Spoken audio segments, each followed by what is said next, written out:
hello hello hello सबसे पहले गणेश जी महाराज के चरण में प्रणाम करे इतना उपस्थित तमाम भक्तगण के हम डॉली से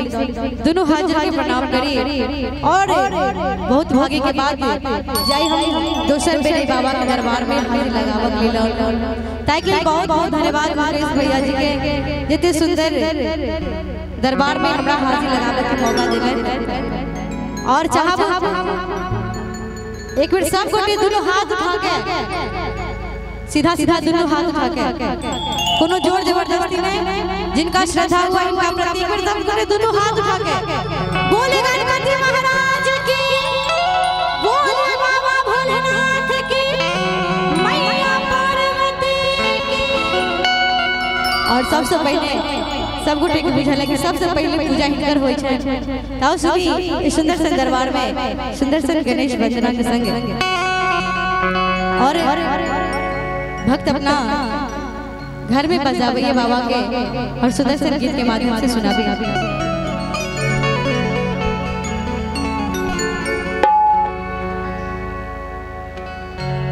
हेलो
और अंतिम में सब